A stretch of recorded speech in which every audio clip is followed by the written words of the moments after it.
اعوذ باللہ من الشیطان الرجیم بسم اللہ الرحمن الرحیم والصلاة والسلام علی سید الانبیاء والمرسلین وخاتم النبیین وشافع المذنبین ابی القاسم محمد اللہم صلی علی محمد وآل محمد وعجل فرجہم۔ بسم اللہ الرحمن الرحیم۔ شہر رمضان الذی انزل فیہ القرآن ھدی للناس،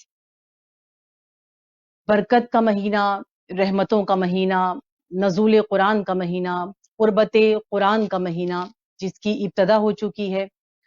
یہ وہ مہینہ کہ جو پروردگار عالم نے ہمیں ہماری زندگی میں ان سانسوں کے ساتھ، ان لمحوں کے ساتھ ایک اور فرصت عطا کی ہے کہ ہم اس مہینے کی برکتوں سے، اس مہینے کی رحمتوں سے فائدہ اٹھا سکیں اور قربت قرآن حاصل کر سکیں، ہم اولو الالباب میں سے ہو سکیں۔ یہ خدا نے ہمیں ہماری حیات میں ایک اور موقع یا ایک اور فرصت عطا کی ہے۔ آپ سب کو اس بہترین مہینے کی، اس مبارک مہینے کی مبارکباد پیش کرتے ہیں اور ساتھ ہی دعا کرتے ہیں پروردگار عالم سے کہ ہم اس مہینے کو، کہ جس کا تعارف ہی خدا نے قرآن کا مہینہ قرار دیا ہے، جس کو خدا نے اپنا مہینہ قرار دیا ہے، ہم اس مہینے میں اس کی برکتوں اور رحمتوں کو سمیٹ سکیں اور اس سے فائدہ اٹھا سکیں۔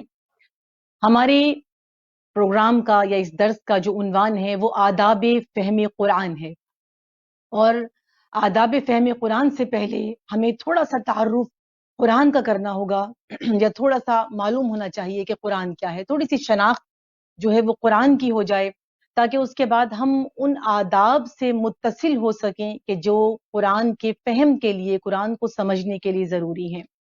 عموماً ہم یہ سمجھتے ہیں کہ یہ مہینہ شاید قرآن کے پڑھنے کا مہینہ ہے، یعنی جتنا ہو سکے پڑھیں، اور اکثر آپ نے سنا بھی ہوگا کہ ہمارے ہاں یہی کہا جاتا ہے کہ ہم نے جی اتنے قرآن رمضان میں ختم کیے، اتنے قرآن ختم کر لیے۔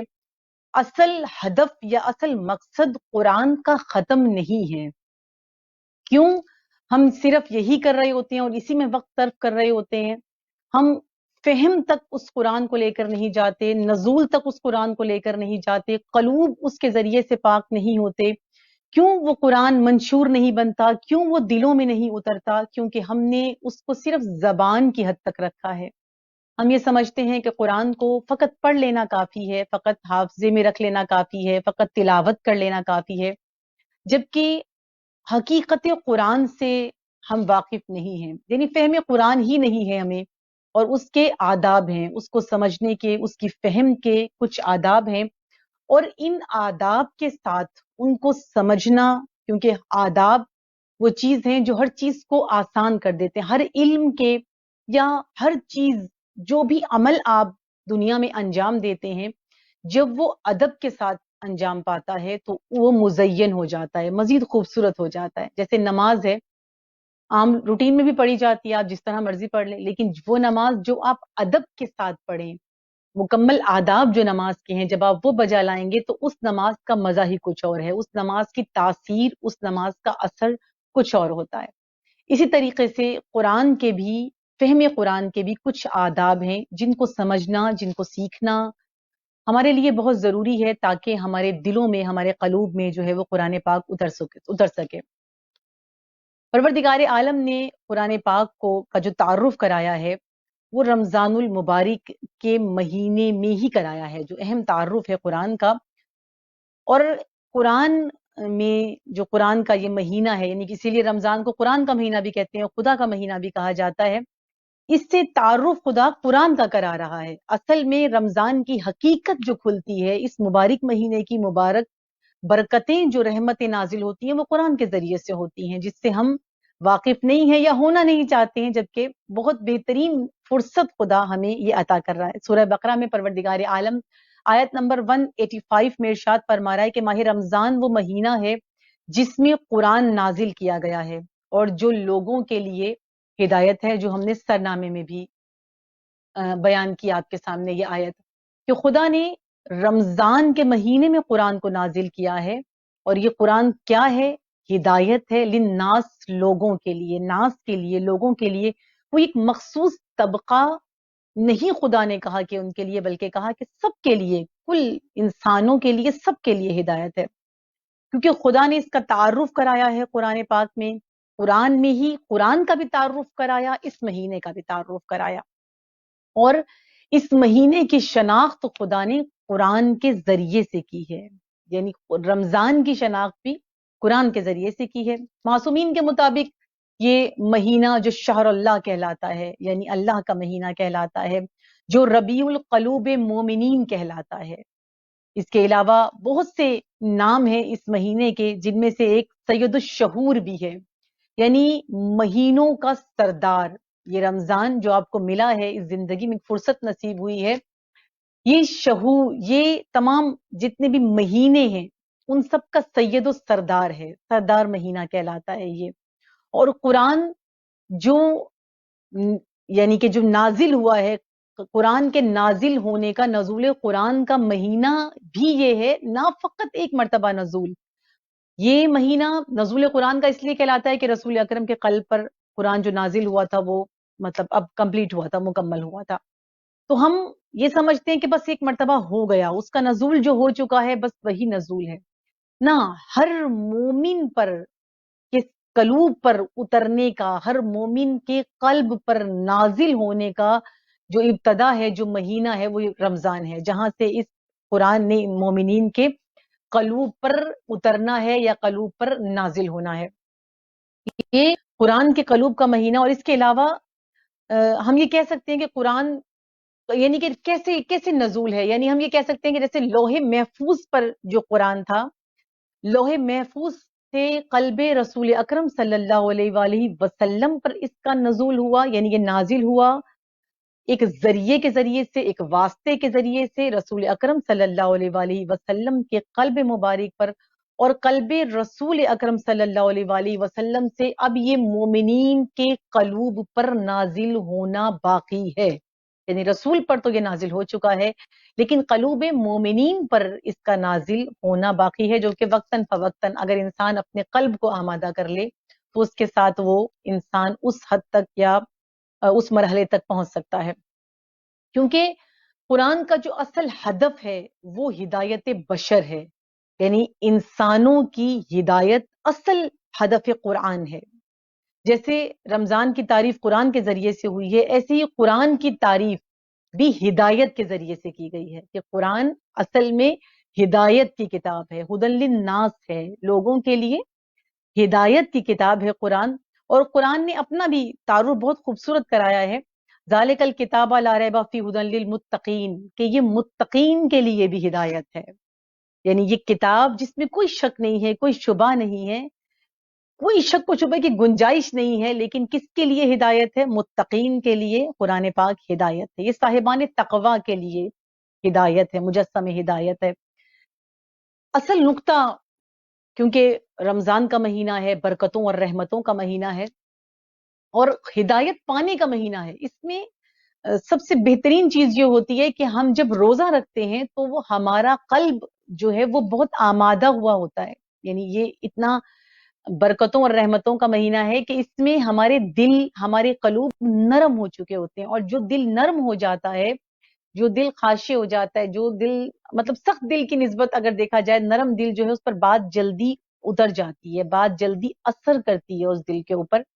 تو یہ جو ہدایت کا نقطہ ہے وہ شاید ہم اس مہینے میں زیادہ بہتر طریقے سے اس چیز کو ہم سمجھ سکیں گے۔ ہدایت وہ نقطہ ہے جس کے نتیجے میں انسان نقص سے کمال تک پہنچتا ہے، یعنی جو انسان کے اندر نقائص ہوتے ہیں ان نقص کو اپنے اندر سے انسان دور کر لیتا ہے۔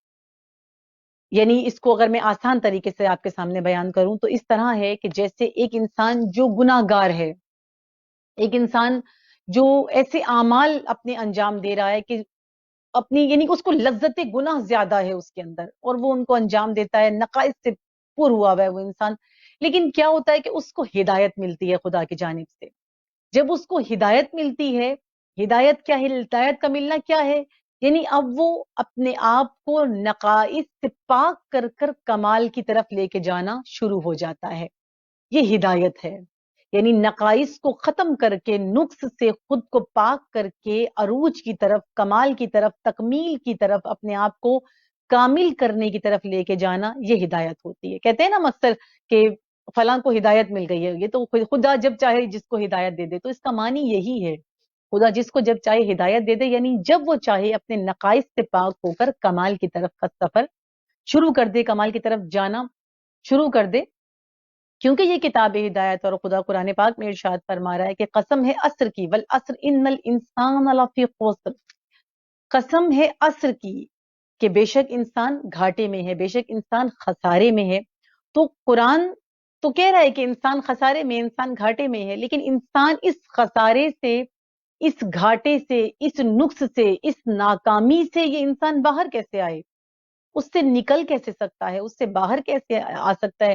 کیسے مفلحون میں شامل ہو سکتا ہے؟ کیسے فلاح پانے والوں میں وہ انسان شامل ہو سکتا ہے؟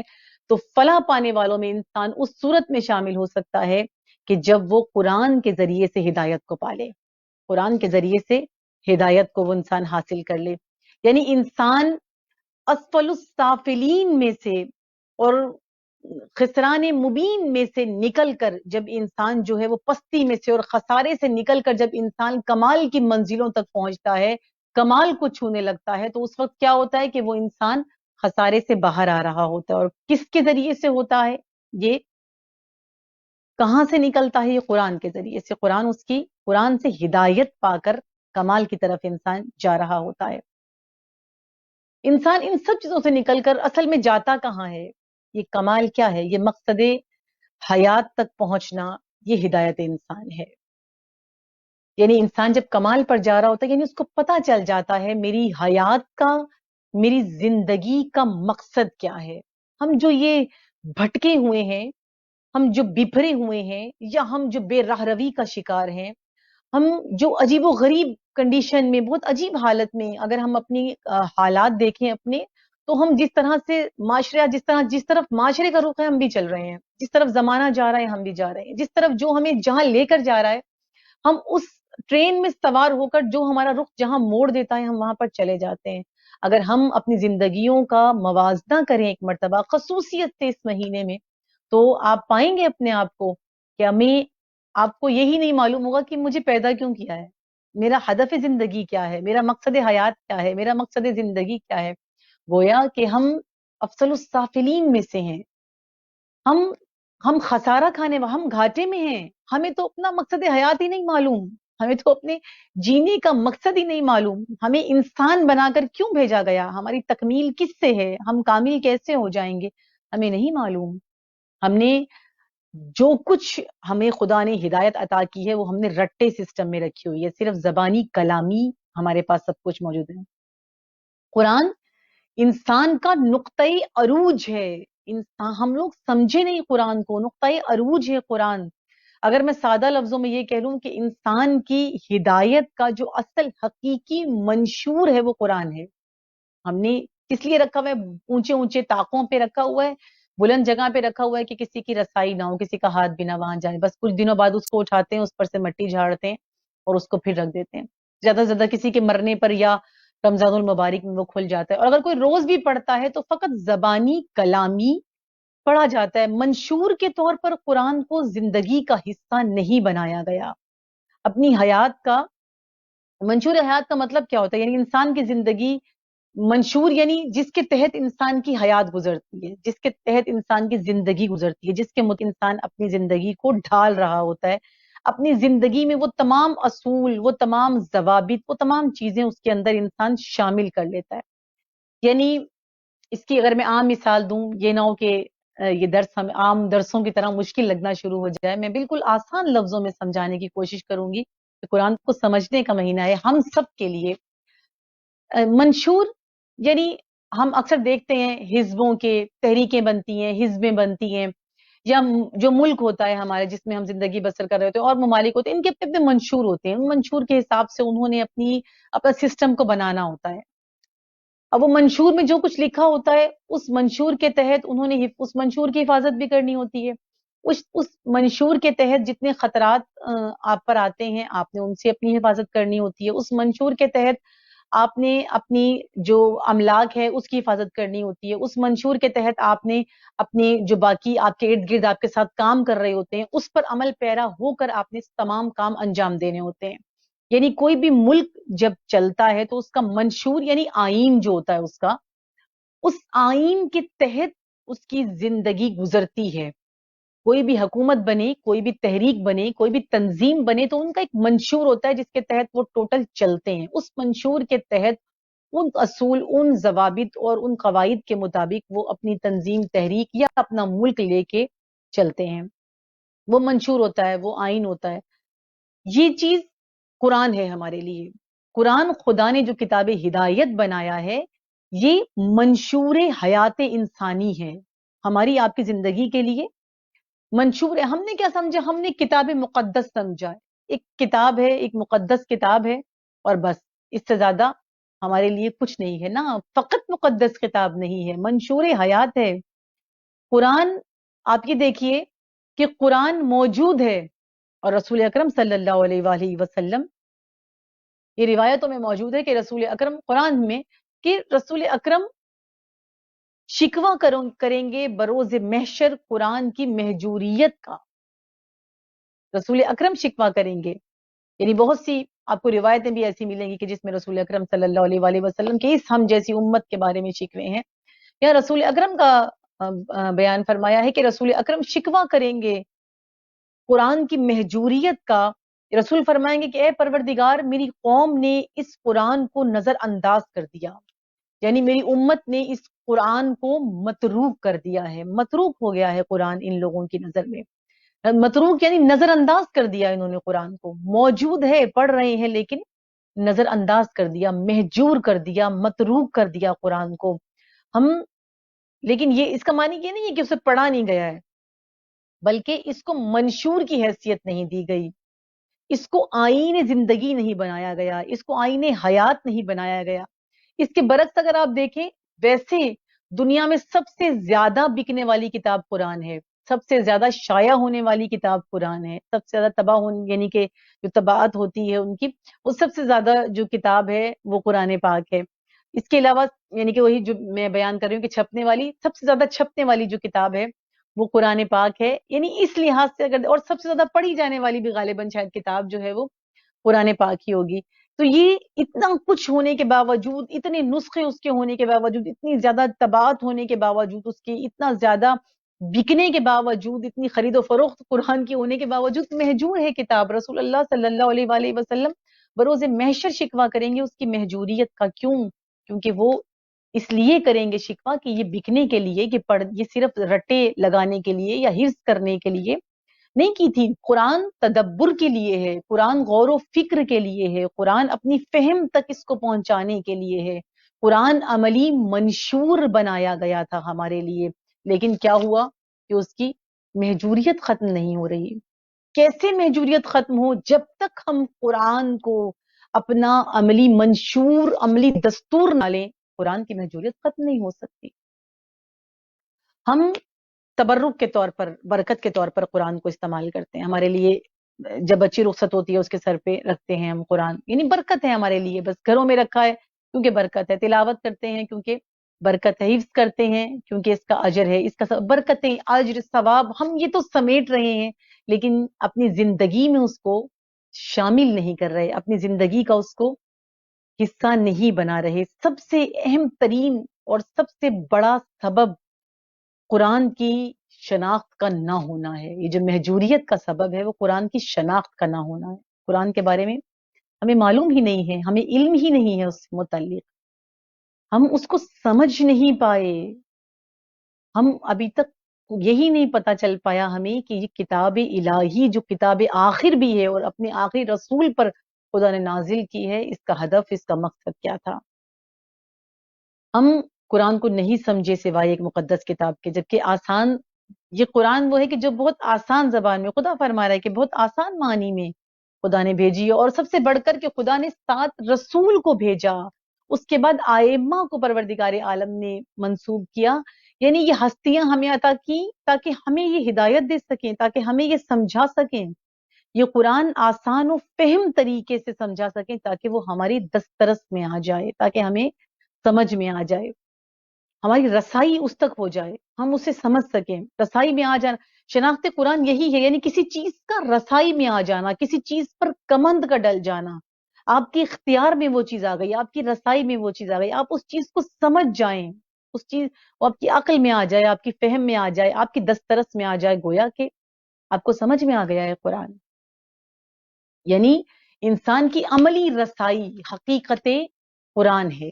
عملی طور پر انسان کا جو ہے وہ قرآن انسان کی زندگی میں شامل ہونا چاہیے.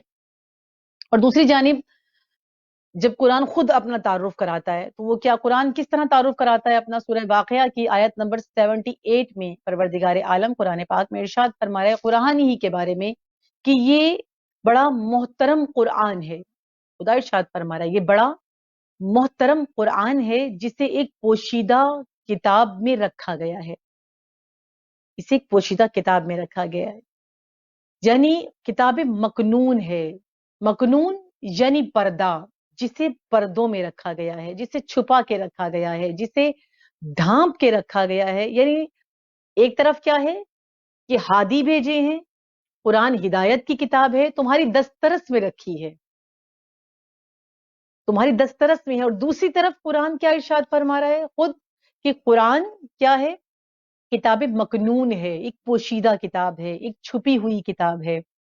یہ چھپی ہوئی کتاب یعنی دسترس سے باہر ہے. ایک طرف کہہ رہے ہیں کہ دسترس میں ہے، دوسری طرف ہے ارشاد ہے قرآن ہی کا کہ کتاب تمہاری دسترس سے باہر ہے. ایک طرف دسترس دی آئمہ کے ذریعے سے، انبیاء کے ذریعے سے کہ تمہارے لیے ہدایت ہے، اور ہادی بھیجے ہیں تاکہ تمہیں ہدایت کر سکیں.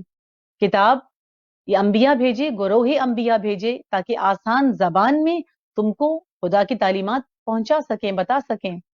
رسول آئے تاکہ تزکیہ نفس کر سکیں، تاکہ کتاب و حکمت کی تعلیم دے سکیں. اس لیے انبیاء کو بھیجا، اس لیے پیغمبروں کو خدا نے بھیجا ہے. اور ایک طرف قرآن کہہ رہا ہے کہ یہ کتاب مکنون ہے، یعنی پوشیدہ کتاب ہے، چھپی ہوئی کتاب ہے، پردوں میں چھپی ہوئی کتاب ہے. یعنی تمہاری دسترس سے یہ کتاب مکنون ہے کہ تمہاری دسترس سے باہر ہے. تو کس کی دسترس میں ہے یہ؟ اور قرآن ہی نے فرمایا کہ یہ ان کی دسترس میں ہے جو پاک و پاکیزہ ہیں، جو طاہرین ہیں، ان کی دسترس میں ہے یہ کتاب. اور ان طاہرین کے علاوہ، ان پاک و پاکیزہ کے علاوہ کوئی اس کو چھو بھی نہیں سکتا. اب قرآن ہی کہہ رہا ہے کہ پاکیزہ کے علاوہ کوئی اس کو مس نہیں کر سکتا، کوئی اس کو چھو نہیں سکتا. لا یا مسہ، کوئی نہیں چھو سکتا، کوئی ٹچ نہیں کر سکتا. تو اس سے مراد کیا ہے؟ اب اس کا ایک معنی تو وہی ہے جو شرعی ہے. ایک معنی وہ بنتا ہے کہ آپ وضو کے بغیر اس کو نہیں چھو سکتے، آپ حالت نجاست میں اس کو ٹچ نہیں کر سکتے، آپ گندی حالت میں اس کو چھو نہیں سکتے.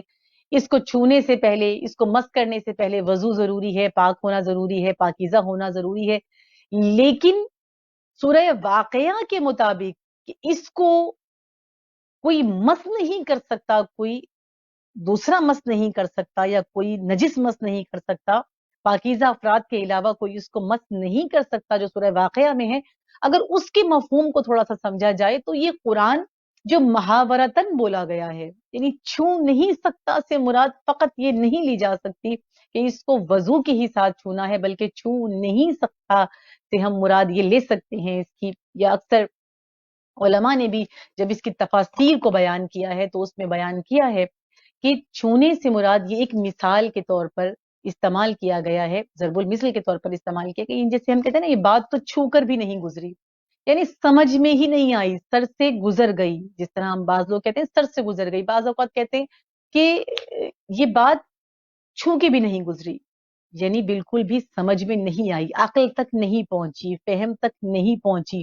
تو وہ لوگ جن کے اذہان، جن کے قلوب پاک نہیں ہوں گے، جن کے دل طیب و طاہر نہیں ہوں گے، جن کے دل پاک و پاکیزہ نہیں ہوں گے، ان کے قلوب پر اس قرآن کا اثر نہیں ہوگا، ان کو چھو نہیں سکتی، وہ اس کو چھو نہیں سکتے. یوں کہہ لیجئے کہ وہ جن کے قلب نجس ہوں گے، جن کے قلب پاک نہیں ہوں گے، وہ اس کو چھو بھی نہیں سکتے، وہ اس کے قریب بھی نہیں جا سکتے. یہ قرآن اصل میں کیا ہے؟ یہ قرآن جو قلب رسول پر نازل ہوا ہے، رسول اکرم صلی اللہ علیہ وآلہ وسلم کے قلب پہ نازل ہوا، اور وہاں سے یہ جو قلب مومن پر آنا ہے، رسول اکرم صلی اللہ علیہ وآلہ وسلم کا فرمانا ہے کہ ہم گروہ انبیاء اس بات پر مامور ہیں کہ ہم لوگوں سے ان کی عقلوں کے مطابق گفتگو کریں. یعنی ہمیں مامور کیا گیا ہے کہ ہم لوگوں سے جب گفتگو کریں گے تو ان کی عقول کے مطابق ہمیں گفتگو کرنی ہے ان سے. تو لوگ انبیاء کی ذہنی سطح پر تو نہیں آ سکتے ہیں، یعنی لوگ جو ہیں وہ انبیاء کی ذہنی سطح پر تو ناممکن ہے، پہنچ نہیں سکتے ہیں، لیکن انبیاء نے کیا کرنا ہے؟ پھر انبیاء نے لوگوں کی ذہنی سطح کے مطابق گفتگو کرنی ہے، یعنی اپنی بات کو اتنا آسان کر دینا ہے کہ لوگوں کی ذہنی سطح میں وہ چیز اتر سکے۔ تو بالکل اسی طرح ہے کہ یہ قرآن جو قلب رسول پر نازل ہوا ہے، اب قلب رسول سے اس قرآن کو سمجھنے والے نقطے سے قلب مومن تک اترنا ہے۔ قلوب یعنی اتنا پاک ہے قرآن کہ یہ جو کتاب مکنون ہے، پردوں میں چھپی ہوئی کتاب ہے، آپ میں نہیں چھو سکتے، ہم نہیں پہنچ سکتے اس تک، ہماری رسائی نہیں ہے اس تک۔ وہاں سے اس کتاب مکنون کے طور پر جو اسے لے گا، جو اسے حاصل کرے گا، وہ قلب رسول ہے، وہ آئمہ ہیں، وہ ہستیاں ہیں۔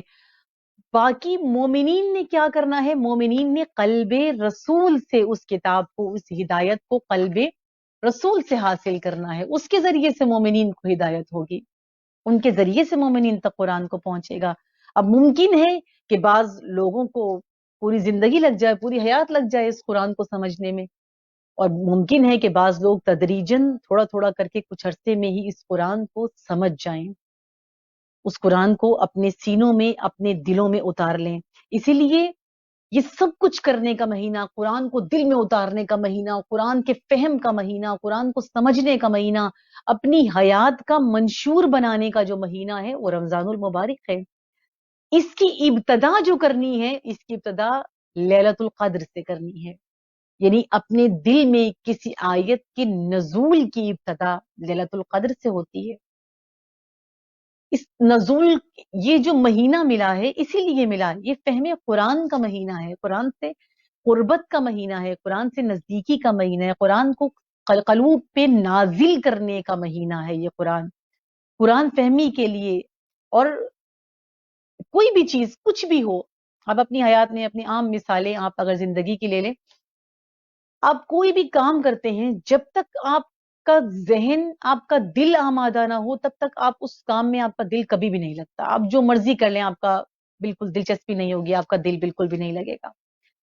آپ کا ذہن، آپ کا دل، یہ قلوب کا آمادہ ہونا بہت ضروری ہے۔ جب تک آمادہ نہیں ہوگا تب تک کوئی بھی کام آپ کا بہتر طریقے سے آپ انجام نہیں دے پاتے۔ وہ درس کا کام ہے، وہ تدریس کا کام ہے، وہ نماز ہے، غرض یہاں تک کہ کوئی نماز بھی ہے تو جب تک آپ قلب سے، دل سے، خشوع کے ساتھ آپ جب تک وہ ادا نہیں کریں گے، جب تک آپ کا دل نہیں کرے گا، تب تک وہ ویسے انجام نہیں پا سکتی۔ کوئی عبادت ہے، کوئی عام کام ہے، کوئی بھی چیز ہے، اپنی نوکری کی مثال لے لیں، کوئی بھی چیز ہے، آپ نہیں، جب تک آپ کا قلب آمادہ نہیں ہوگا۔ بالکل اسی طرح ہدایت قرآن کے لیے فقط رمضان میں داخل ہونا کافی نہیں ہے، فقط قرآن کو کھولنا، اس کو حفظ کرنا، اس کو پڑھنا، اس کی تلاوت کافی نہیں ہے، بلکہ بہت زیادہ ضروری نقطہ یہ ہے کہ ہم قرآن کو فہم کے لیے، قرآن کو سمجھنے کے لیے سب سے پہلے آمادہ ہوں۔ آداب قرآن کو سمجھنے سے پہلے آمادگی قلوب بہت زیادہ ضروری ہے۔ ایک تو آداب کے ساتھ قرآن میں داخل ہونا ہے، قرآن کو سمجھنا ہے، دوسرا آمادگی کے ساتھ۔ جب تک ہم آمادہ نہیں ہوں گے، آج یکم رمضان المبارک ہے، آمادگی بہت ضروری ہے، آمادہ ہوں، تیار ہوں، اور اس کے بعد ہم اس مہینے میں داخل ہوں۔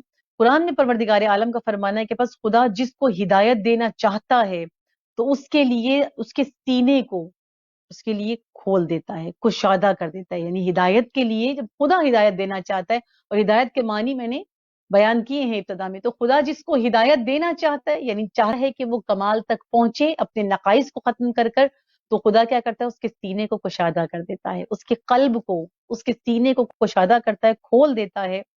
اور پھر ایک جگہ رسول اکرم صلی اللہ علیہ وآلہ وسلم کے بارے میں بھی فرمایا کہ کیا ہم نے آپ کے لیے آپ کے سینے کو کشادہ نہیں کر دیا؟ کیا سینے کو نہیں کھول دیا، کشادہ نہیں کر دیا؟ یعنی ہم نے سینہ پیغمبر، قلب پیغمبر کو قرآن کے نزول کے لیے آمادہ کیا ہے۔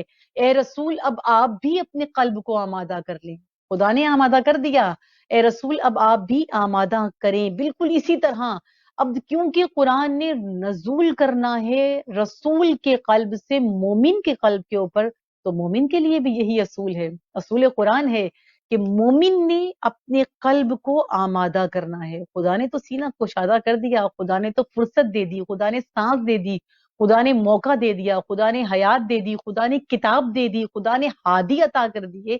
آگے قلب آپ کا اور میرا خود تیار کرنا ہے. ہم نے قلب کو آمادہ کرنا ہے، اپنے دلوں کو آمادہ کرنا ہے. قرآن جو ہے یہ رہے گا، ظاہر ہے قرآن ہے، کتاب الہی ہے، یہ تو رہے گی. قرآن رہے گا، لوگ حافظ بنیں گے، قاری ہوں گے، لوگ جو ہیں سب کچھ کریں گے.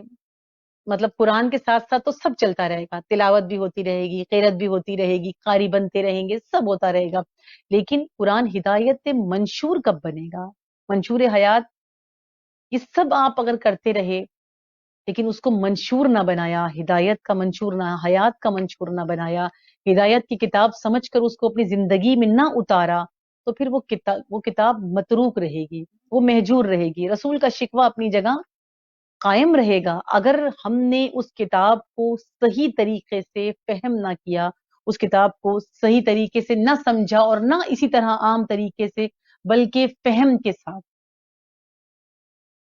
سمجھ، جس طرح جو طریقہ ہے سمجھنے کا، اگر اس طریقے سے اس کو نہ سمجھا تو پھر کوئی فائدہ نہیں ہے. آمادہ ہونا قرآن کے لیے، قرآن کو سمجھنے کے لیے آمادگی بہت زیادہ ضروری ہے. اور خود قرآن پاک میں بھی دو قسم کے لوگوں کا، ویسے تو کئی قسم کے لوگوں کا تذکرہ کیا ہے، لیکن دو تین قسم کے لوگ ایسے ہیں کہ جن کے قلوب کا تذکرہ کیا ہے قرآن نے. ایک تو وہ ہیں کہ جو اولل الباب ہیں. اولل الباب کون ہیں؟ یعنی جو بات کو سنتے ہیں، اس بہتری کی طرف جاتے ہیں، پیروی کرتے ہیں، بہتری کی پیروی کرتے ہیں، قرآن کی پیروی کرتے ہیں، رسول کی پیروی کرتے ہیں. اولل الباب ہیں یہ ان کا تذکرہ قرآن نے کیا. ایک وہ قسم ہے لوگوں کی کہ جن کا فہم مر چکا ہے، جو شقی القلب ہیں، سخت دل ہو چکے ہیں، ان پر کسی ہدایت کا اثر نہیں ہوتا. اور قرآن کہتا ہے کہ ان کے کانوں پر مہر لگ چکی ہے، یہ اندھے ہیں، یہ گونگے ہیں، یہ بہرے ہیں، انہیں کچھ دکھائی سنائی نہیں دیتا، ان پر ہدایت کا اثر نہیں ہوتا. وہ قلب، یہ غیر آمادہ قلب ہے، یہ آمادہ قلوب نہیں. صرف اولل الباب ہیں کہ جو آمادہ ہیں، وہ قلوب جو آمادہ قلوب ہیں، جن پر ہدایت اثر کرتی ہے، جو ہدایت کو لیتے ہیں، جو قرآن کے نزول کے لیے آمادہ ہوتے ہیں، ہدایت کے لیے آمادہ ہوتے ہیں. اور ایک اور قسم وہ ہے قلوب کی کہ جو بیمار قلوب ہوتے ہیں، جو بیمار دل ہوتے ہیں، ان پر بھی کسی چیز کا اثر، یہ مردہ ہو چکے ہیں. انہوں نے، یہ خود چلتی پھرتی لاشیں ہیں، لیکن ان کا جو وجود ہے، ان کے جو دل ہیں، وہ ختم ہو چکے ہیں، وہ مردہ ہو چکے ہیں. وہ ایک وہ قسم ہے انسانوں کی کہ جو بالکل مردہ ہیں. تو قرآن نے ان سب کا تذکرہ کیا ہے. لیکن جو قلب ایسے ہیں کہ جو آمادہ قلب ہیں، جو تیار قلب ہیں، جو قرآن کے لیے راضی قلب ہیں، جو قرآن کو سمجھنا چاہتے ہیں، جو منشور بنانا چاہتے ہیں، وہ اولل الباب ہیں. وہ قرآن کو سمجھنے کے لیے تیار ہیں. ہمارے دل بھی قرآن فہمی کے لیے ایسے ہونے چاہیے کہ جس کے ایسے قلب ہوں کہ جن کے دل میں بات اتر جائے، جو گفتگو کی جائے تو وہ دل میں اتر جائے. جب قرآن کھولا جائے تو آہستہ آہستہ جب انسان پاک ہو جائے، خدا اس کے سینے کو کشادہ کر دے، تو وہ قرآن اس مومن کے دل میں، رسول کے دل سے، رسول کے قلب سے مومن کے قلب میں قرآن اترنا شروع ہو جائے. تو قرآن کی فہم کے لیے سب سے زیادہ ضروری جو ہے وہ یہ مہینہ ہے کہ ہم اس مہینے میں قرآن کو سمجھیں. اور آداب فہم قرآن کو سمجھنا بہت ضروری ہے اپنے سینوں کو کشادہ کرنے کے لیے، اپنے قلوب کو تیار کرنے کے لیے. آج سے ابتدا کریں، اپنے قلوب کو تیار کریں، آمادہ کریں، پاک و پاکیزہ کریں، تاکہ ہم قرآن کو سمجھ سکیں اور اس قرآن میں داخل ہو سکیں، اس قرآن کو اپنی حیات کا منشور بنا سکیں کہ جس کے بارے میں خود رسول اکرم چاہتے ہیں کہ لوگ اسے متروک نہ کریں، اسے مہجور نہ کریں، بلکہ قرآن ہماری زندگیوں کا حصہ بن جائے. والسلام علیکم ورحمۃ اللہ وبرکاتہ.